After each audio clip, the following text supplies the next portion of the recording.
Hey, what's up everybody? This is Like It's 1985, and today's random review from the Iron Man 2 comic series is Crimson Dynamo. Now, I wasn't planning to pick up any of the figures from the Iron Man 2 line, but last night I was at the ToysRUs and I was trying to locate a Transformers animated RC.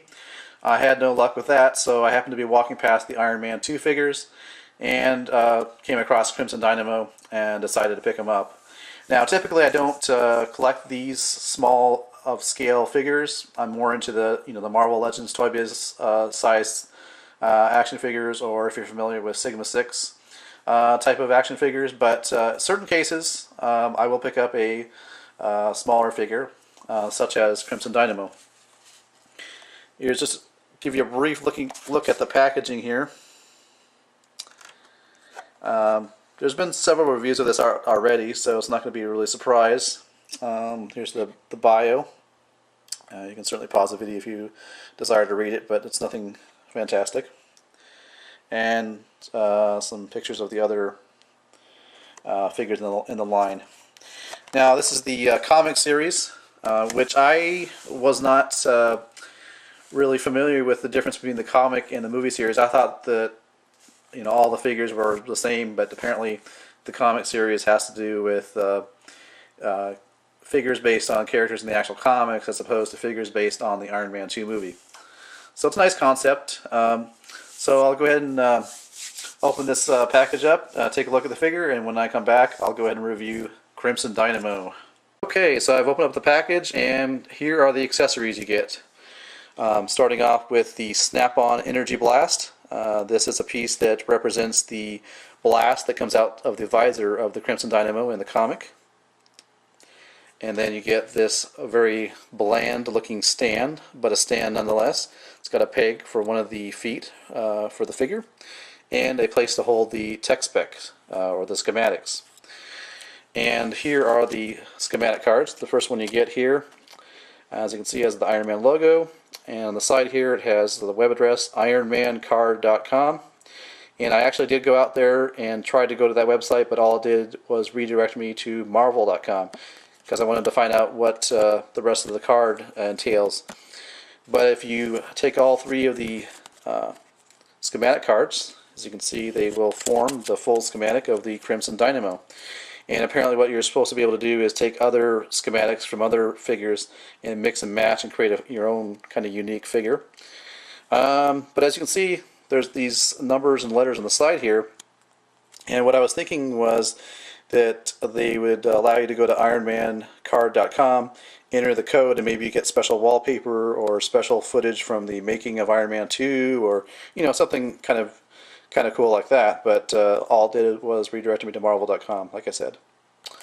Finally, on to the figure himself. Very nice overall paint job. Really caught my eye in the store. If you actually take a close look at it, it's actually got some flecks of shiny paint. And by that I mean it's reminiscent of, if you look at a paint job on a car, you'll see individual flecks of paint. So really nice paint job. There are some quality issues. Got some defects, paint defects or other defects right here on his thigh.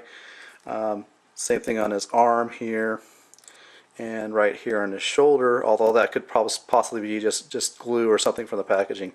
So there are some quality control issues with this figure, and yours may have that issue as well.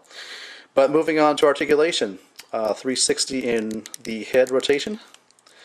You have ball hinged shoulders, so really wide range of articulation there. You've got ball hinged elbows as well, so you can rotate around that way. The hands are on a swivel joint, and he has two types of hands. He has this open hand, as you can see there, and kind of a closed fist. Moving on to his upper body articulation. He's got this nice joint here where we can go like this, like that. There is no apparent waist articulation that I can discern. Moving on to the hips. All you really can do with the hips as far as moving the leg is you can't go like that. You can go to the side like that. but that's it. Swivel at the thigh area, double jointed knee, which is really nice. I like that a lot. And then a looks like a ball hinged ankle. So really cool. One kind of interesting side note to this figure, if you remember the movie Black Hole, there's that giant red robot called Maximilian. This kind of reminds me of Maximilian in just a little bit. Let's go ahead and take a look at the energy blast here. I'm going to stick it over his visor, over his head. And as you can see, the blast itself is pretty nice. I don't know any other way they could have figured out to put this on his head, but pretty cool overall.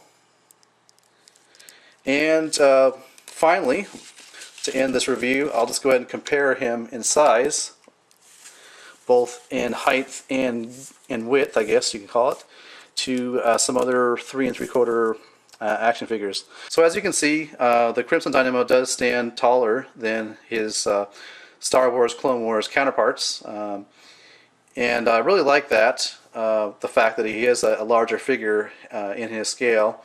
Like I said, I won't be collecting more of these Iron Man 2 figures except for War Machine. I want to get War Machine because I just like War Machine a lot. But to me, for my collecting purposes, I tend to not like to collect too many of the 3 3/4 figures. I'm more partial to the Marvel Legends Toy Biz, 8-inch figures, or even the G.I. Joe Sigma 6 11 to 12-inch figures. But there are certain exceptions I'll make, and obviously this case being Crimson Dynamo, but there are other exceptions as well in the Star Wars Clone Wars series that I will also make exceptions for. So my recommendations, I say pick this guy up if you like what you see. Definitely pick them up. Like I said, I think I said it earlier anyways, they are on sale currently at ToysRUs, 2 figures for $10.99. So if you have any interest in that, you should check it out. Thanks for watching.